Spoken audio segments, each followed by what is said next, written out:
Bueno, vamos a pasar a José María Rodríguez Saucedo, de la Facultad de Ciencias Políticas y Sociales de la UNAM, sociólogo egresado de esta facultad, ha realizado estudios de posgrado y es maestro de esta misma facultad. Su línea de investigación tiene que ver con temas de conflictividad social y construcción de paz. Bueno, gracias. Bueno, primero agradecer la invitación a participar en este coloquio, principalmente a los organizadores, a Luis, a Marco y a Ana María. Sobre la base quizá de plantear la idea de la articulación de securitización y construcción de paz, quiero empezar con una cita de Michel Foucault de su libro Vigilar y Castigar. La política, como técnica de paz y del orden interno, ha tratado de utilizar el dispositivo del ejército perfecto, de la masa disciplinada, de la tropa dócil y útil, de la regimentación en el campo y en los campos, en la maniobra y en el ejercicio. De ahí, de la idea que se articula en términos de la política como técnica de paz y de preservación del orden interno, nos lleva a pensar entonces de qué tipo de política se requiere para mantener, garantizar o construir paz. ¿De qué tipo de política entonces hablamos ante la presencia de inevitables conflictos en todas las sociedades y como elementos inherentes a ella? ¿Desde qué perspectiva entonces pensar hoy la idea de articular política y construcción de paz? Más allá del criterio básico fundado en Foucault de pensarlo solo desde la lógica de la securitización, de pensarlo solo en términos del ejercicio del poder como forma de dominio, pero también como forma de expresión biopolítica. Desde esta perspectiva, entonces, Foucault se nos presenta como un autor de gran utilidad para realizar un diagnóstico del presente y una identificación de sus principales problemas. Nos permite afirmar que vivimos una época marcada por el neoliberalismo en la que es posible asumir que la crisis del estado de bienestar es, cito, la crisis de una práctica del gobierno de los hombres, y en la crítica neoliberal de este estado percibe también el anuncio de una nueva práctica gubernamental. ¿Cuáles son, en consecuencia, los efectos sociales que ha tenido esta nueva práctica neoliberal de gobernar para la sociedad, tal y como ella ha sido traducida en programas de acción políticos emprendidos por los gobiernos, en el balance que hacen de las consecuencias sociales producidas por esta nueva práctica de gobernar, que nos lleva a identificar los problemas que hoy agobian a la sociedad: exclusión, marginación, empobrecimiento material, pero también un empobrecimiento moral. En fin, aniquilación de las redes sociales de solidaridad, que ha creado una situación larvada de patología que supondría una desarticulación entre tecnologías de gobierno y racionalidades políticas. Este es, sin duda, nuestro presente. Se está ante lo que podríamos caracterizar como una sociedad de la exclusión, más que una sociedad de la marginalidad social. Una sociedad que se articula en términos de exclusiones y no de desigualdades. Al estar las personas excluidas de las principales actividades económicas, políticas, cívicas y culturales que se encuentran inscritas en la misma noción de bienestar, de grandes grupos de personas parcial o completamente fuera del espectro de los derechos humanos. A pesar de que se ha definido a la exclusión social de muchas maneras, es el proceso mediante el cual los individuos o grupos son total o parcialmente excluidos de una participación plena en la sociedad en que viven. Algunos tienden a ser más amplios en la definición de la exclusión social y en la inclusión de la negación de acceso a servicios que les permitan participar plenamente en la economía de la sociedad. Desde esta perspectiva se ha teorizado sobre tres diferentes paradigmas de exclusión social: solidaridad, especialización y monopolio. En este sentido, el paradigma de solidaridad de la exclusión social es visto como un deterioro absoluto de los lazos sociales entre los individuos y la sociedad, mientras que el paradigma de la especialización se relaciona con conductas e intercambios individuales. De la misma manera, el paradigma del monopolio se relaciona con los intentos de grupos diferentes de enemigos rivales para maximizar los beneficios para sus miembros. Una de las maneras por las que se produce la dimensión económica de la exclusión social es que en la mayoría de las sociedades es a través de la discriminación, ya no solo en términos laborales, sino también en términos raciales, de géneros o de otra forma, en las que a algunos individuos o grupos se les niega, explícita o tácitamente, el acceso a ciertas actividades. En este sentido, las consecuencias de la exclusión del mercado son tan profundas que incluso provocan aislamiento social o cívico, desvinculando a la persona de importantes lazos y redes. Otro procedimiento, especialmente en las sociedades menos desarrolladas, se da a través de la creación de barreras formales e informales para ingresar en la economía formal, con lo cual se confina a los socialmente excluidos a las actividades informales. Se está ante lo que podríamos denominar, en términos de una economía informal que se articula sobre dos dimensiones: la economía propia de la informalidad, pero también la economía de la ilegalidad. Desde esta perspectiva, entonces, tenemos las bandas, los grupos armados irregulares que tienen cada vez mayor presencia en la sociedad y que son pensados solo en términos de exclusión, sin entender también su posibilidad de incorporarlos desde la perspectiva de cómo inciden en la propia construcción de sociedad. Con alto riesgo y el que tienen en muchas ocasiones escasas perspectivas financieras.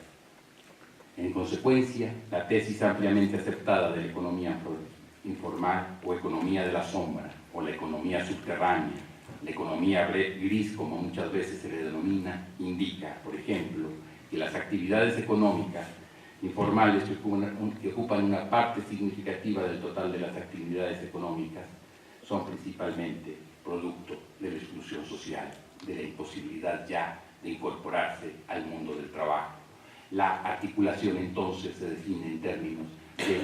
no es que tengas más o menos, de una relación de más o menos, sino de una relación de estar dentro o estar fuera. La violencia ha derivado en consecuencia en un fenómeno eminentemente cotidiano, hasta el punto de constituirse en lo que podríamos señalar como el dominador común de las relaciones sociales, que para Foucault se presentan como relaciones de fuerza. Y desde esta perspectiva, la política Foucault la lleva al extremo y la pone en términos de confrontación, de guerra, de articulación en lógica de amigo-enemigo pensada desde el ejercicio de la fuerza. La centralidad de la violencia, hasta el punto de convertirse en característica definitoria de un determinado lugar y elemento regulador de la convivencia, revela la capacidad de estos grupos para socavar al Estado y que la autoridad legal vea limitada su posibilidad de aplicar la ley con la efectividad y ejercer la operación de las instituciones estatales con eficacia. En tales condiciones, el concepto de soberanía deviene fundamental para entender la política y una interpretación smithiana en términos de la distinción amigo-enemigo. Al mismo tiempo, esta interpretación llega a ser desafiada cuando es sujetada a una lectura arqueológica desde la perspectiva Foucaultiana, donde la excepción es interpretada como una función eminentemente discursiva. Cuando la excepción es desconstruida en estos términos, cuando es sujetada a un estrecho control a través de la analítica del poder de Foucault, la excepción ya no puede ser concebida en términos trascendentales. Más bien, las políticas de excepción llegan a ser interpretadas en términos de gobierno de la población, o para usar a Foucault, de gubernamentalidad. En un contexto repleto de decisiones para desplegar fuerzas militares, con el uso de la guerra como una práctica de seguridad y con la presencia de otras formas de violencia sancionada por los estados a través de la tortura, el encarcelamiento y la exclusión en individuos y poblaciones, es demasiado tentador para concluir que esta entrada en la política de excepción es sugestiva de un cambio de vuelta, de un giro hacia el poder soberano y la promulgación de distinciones y discriminaciones, el interior y el exterior, lo digno y lo indigno, los amigos y los enemigos. Se está ante lo que Foucault denomina un modelo de soberanía en el ejercicio del poder, en el que, haciendo intervenir al elemento de la ley, se divide el espacio social y las prácticas en términos de legalidad e ilegalidad, una división binaria que aspira como fin normativo a la comunidad limpia y perfecta, librada de toda conducta anómica, de toda conducta que está por fuera de las leyes, pero también de toda conducta que transgrede los límites sociales desde la perspectiva de Durkheim. En este modo, la soberanía es el centro del poder. La ley civil es la forma de manifestación del poder. La prerepresión es el resultado de su ejercicio y el individuo preexistente es el supuesto de su ejercicio. Se pone énfasis en el poder soberano ejercido sobre un territorio, inviolable jurídicamente y susceptible de ser definido con el empleo de la fuerza y, en consecuencia, se desconocen las prácticas concretas que se despliegan en el marco de la autoridad política y se estará desconociendo la naturaleza del gobierno que se dirige a la gestión de una población, es decir, de un colectivo. Para Foucault, la población es pertinente como objetivo y los individuos, las series de individuos, los grupos de individuos, la multiplicidad de individuos, por su parte, no va a hacerlo como objetivo. Lo serán sencillamente como instrumento, relevo, condición para obtener algo en el plano de la población, seguridad. De acuerdo a lo planteado en su libro Seguridad, Territorio y Población. En este sentido, el gobierno no tiene por finalidad reglamentar todo y lograr que las menores cantidades de cosas pasen a evitar la mayor cantidad de deducciones posibles, sino por el contrario, para su funcionamiento debe permitirse cierto grado de permisibilidad, ciertos niveles de tolerancia para obtener algo que se juzga pertinente al nivel de la población. En cierto modo, la cuestión pasa por circunscribirnos en límites aceptables en vez de imponerles una ley que les diga no. Estamos ante la posibilidad de entender los ilegalismos que plantea Foucault en su libro Vigilar y Castigar y la relación de los ilegalismos con la delincuencia. Esta es la situación que se presenta en un contexto moderno tardío de complejidad institucional y la permeación de lo aparentemente extraordinario en la ruta diaria de la vida. El propósito es proporcionar una interpretación sobre el espacio límite entre lo ordinario y lo extraordinario, la norma y la excepción, prácticas de guerra de un lado y aquellas de seguridad por el otro. Foucault mismo hará esta frontera, pero tan borrosa es en sí misma y al mismo tiempo tan sugestiva de consecuencias monumentales para nuestro entendimiento del Estado liberal, liberalismo como tal, relaciones del Estado ciudadano y el reino del internacional como un terreno jurídico-político distinto donde el espacio límite está localizado constitutivamente en el elemento inter. La política como contraposición, como guerra asumida por Foucault, nos lleva a pensar, de acuerdo con Horner, en una concepción de la sociedad derivada de su idea de poder, que es entendida como conflictual, sustentada en el conflicto, que está basada en las interacciones estratégicas que mantienen los individuos, una concepción que nos permite pensar las múltiples formas que adquiere la dominación en la sociedad actual, evadiendo los reduccionismos de raza o de clase. Ello nos permite concebir un concepto no estrecho ni reductivo de lo político, en tanto nace ahí donde, existiendo interacciones, estas se guían, como dice Michel Foucault, hacia el gobierno de unos por otros, fijándoles así estos últimos el campo de sus posibilidades de acción. Si con base en Foucault el poder es la sustancia sumatoria que forma la política, nadie mejor ha pensado la política a partir del poder que él, a partir de la convivencia que señala Horner de dos conceptos de poder que están en tensión y corresponden a distintos momentos de su trayectoria intelectual y producción de su obra. El primero es un sentido sistémico por el cual el poder aparece como una propiedad autoexpansiva del sistema social en su conjunto. Este sentido aparece en la microfísica del poder, concepto que fue uno de los más criticados por una serie de especialistas respecto a en la primera etapa de Michel Foucault. Pero junto a este sentido existe hoy otro, más tardío en su elaboración, trabajado a partir de sus cursos en el Collège de France. Bajo este sentido, el poder aparece como un tipo de interacción entablada por los sujetos y bajo la cual tiene lugar lo que llama la gubernamentalización de la sociedad. De aquí es de donde puede desprender una concepción del orden social fundada en las múltiples interacciones estratégicas que entablan los individuos y en las que se anulan conflictos que devienen en otras tantas zonas políticas no institucionales de la sociedad. Es a esta concepción del orden social a la que Horner le llama modelo conflictivo de sociedad y que tiene las siguientes ventajas. La ventaja más importante consiste en que bajo este modelo es posible pensar y explicar la forma en que históricamente se han constituido en las sociedades modernas occidentales una compleja estructura de dominación basada en múltiples interacciones que están diseminadas, descentradas y en las que se anulan los más diversos conflictos y luchas, no reductibles a un conflicto de clase, a la simple lucha por la conquista del poder o a la realización de un proyecto global de sociedad. Se trata más bien, dice Foucault, de luchas transversales, inmediatas y que se dirigen sobre todo a una forma de poder que transforma a los individuos en sujetos. ¿Pero de qué poder se trata? ¿Qué poder puede ser este? Se trata de un poder que tiene una doble cara, que es tanto globalizante como individualizante y que nace de un tipo específico de acción, la que ejercen algunos sobre otros con la intención de fundar un campo de posibilidades, es decir, de lo que puede y no puede hacer. Ello implica no confundir el poder con la violencia, pero tampoco con el consenso.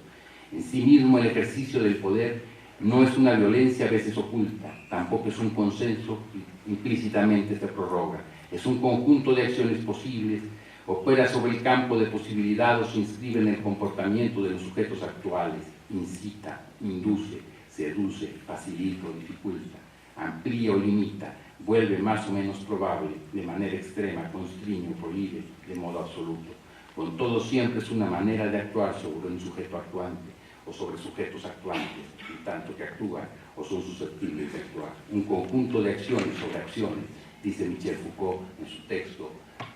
Sujeto y Poder. A la organización del campo de posibilidades de acción que ejercen unos sobre otros, Foucault le va a llamar gubernamentalización de la sociedad, entendiendo por ella no las estructuras políticas o la gestión del Estado, como sería en el modelo de soberanía, sino en el modo de dirigir la conducta de los individuos o grupos para que se comportan, vivan y se representen de acuerdo a dictados que se imaginen que vienen de ellos, pero que en realidad son mandatos que han internalizado o interiorizado mediante mecanismos de socialización en los que está inmersa un absoluto proceso de normalización y normativización. Desde esta perspectiva, para Foucault, el concepto de gobierno es usado en términos de que en las sociedades modernas complejas se trabaja a través de prácticas de gobierno orientadas a la organización y control de la vida de los individuos y las poblaciones. La comprensión de Foucault de la gubernamentalidad abarca tecnologías de control orientadas en términos disciplinarios al individuo y en términos biopolíticos a la población, su bienestar, su vida, distribuciones y relaciones. Se está ante un nuevo modelo de gobierno que requiere de nuevas tecnologías en función de los nuevos supuestos que se van constituyendo y las nuevas exigencias que van apareciendo. Se está ante el tránsito o el desplazamiento del modelo de soberanía hacia el modelo de gobierno. Se nos presenta un cambio radical al estar ante una redefinición de los discursos que parecieran entender las relaciones de poder en las sociedades liberales, lejos de lo político-jurídico y hacia lo histórico-sociológico, donde los antiguos destacaban la importancia de la autoridad soberana, incluso al Estado, como la encarnación institucional del poder soberano. Estos últimos apuntan a la naturaleza dispersa de prácticas de poder que apuntan más a cuerpos individuales y poblaciones. Estas prácticas son constitutivas de lo que Vivian Havry, siguiendo los planteamientos Foucaultianos del poder, ha definido como la matriz de la guerra global, donde la guerra ya no está confinada al campo de batalla, sino que permea en toda la esfera social. Se utiliza como una tecnología de poder, pero también como una tecnología de control y regulación de las poblaciones y se manifiesta globalmente. La matriz de guerra está constituida como una compleja variedad de prácticas que van desde la guerra intervencionista, el encarcelamiento y deportación, a la tortura y a la construcción del Estado. Ellas pueden involucrar estados y sus burocracias, instituciones internacionales, organizaciones gubernamentales u organizaciones no gubernamentales, inspirados por la analítica de la guerra de Foucault, pero llevándola más lejos al ámbito de las instituciones. La idea de una matriz de guerra que la autora destaca describe la guerra como una tecnología de gobierno implicada en la disciplina, pacificación y gestión de individuos y poblaciones a través del terreno de lo global, un terreno que se manifiesta tanto a nivel local como internacionalmente. está ante lo que podríamos caracterizar como la articulación entre lo local y lo global. En una condición moderna, tardía, que está entrelazada con la matriz de guerra, distinciones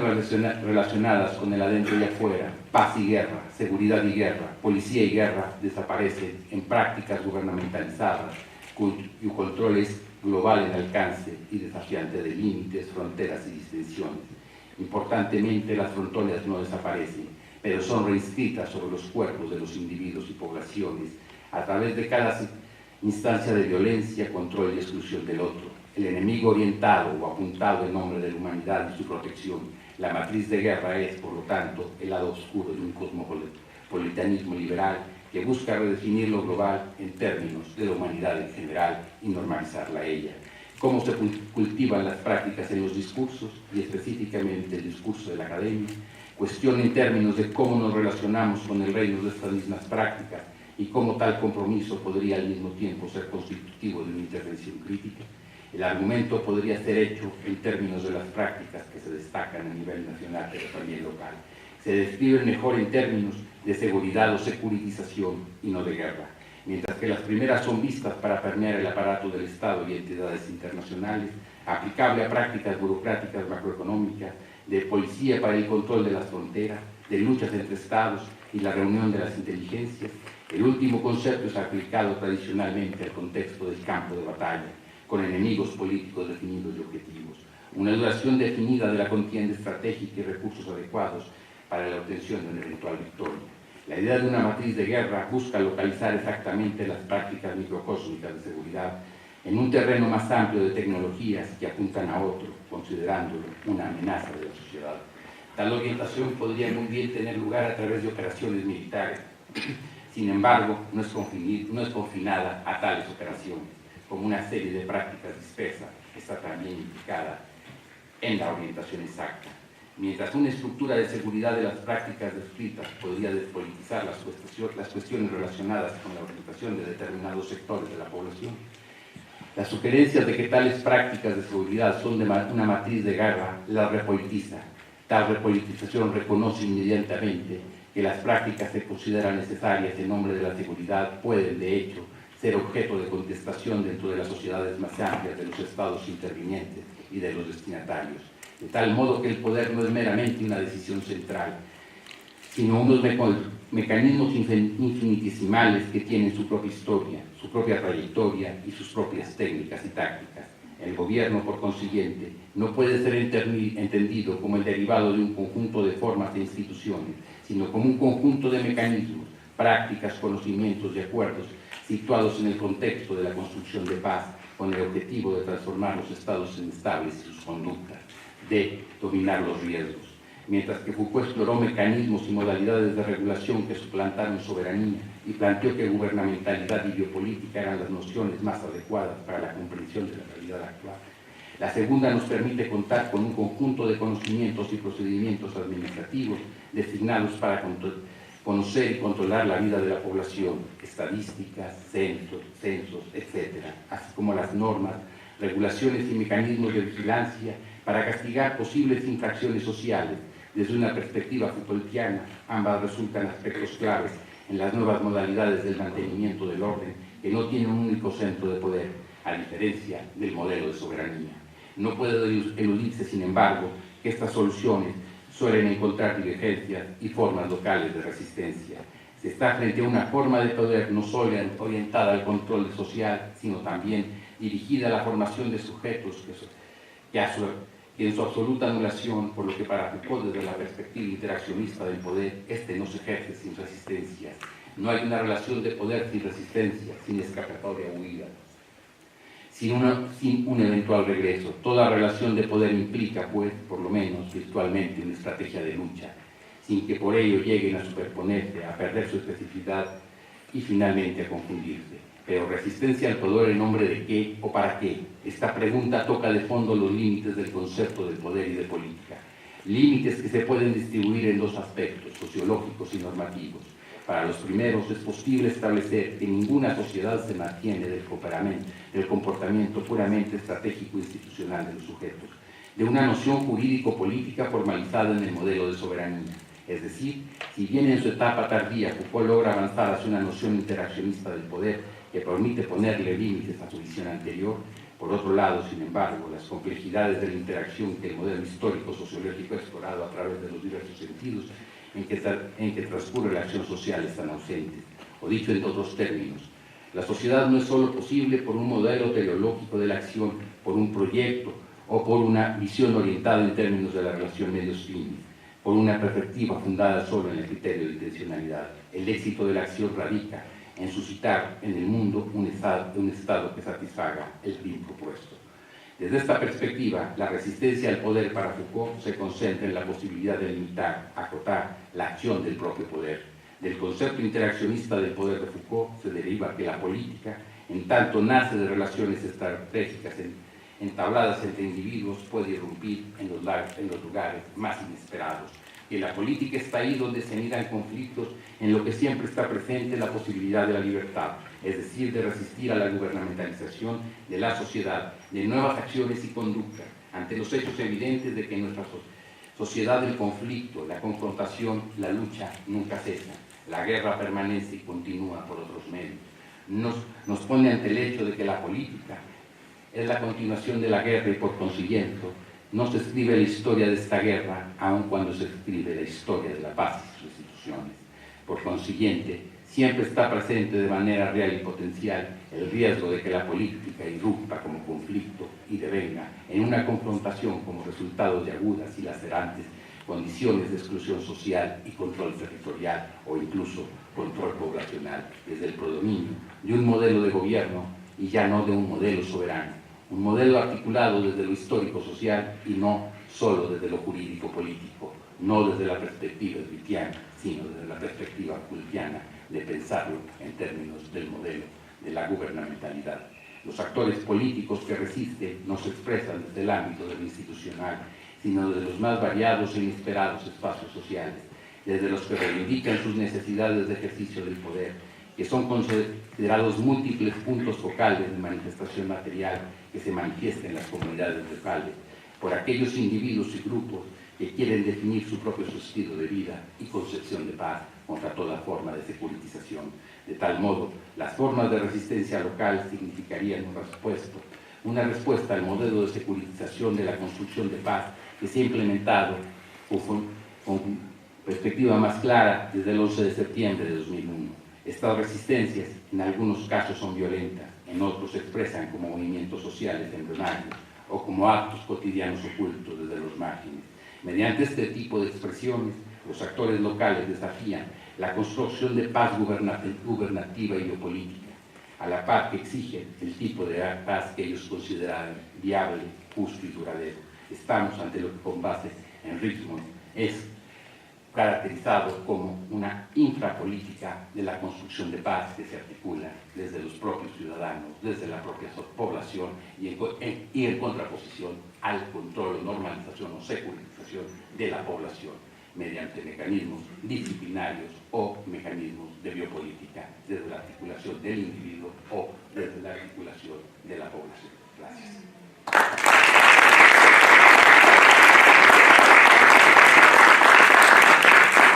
Muchas gracias, José María. Pasamos a Mercedes Rubituso,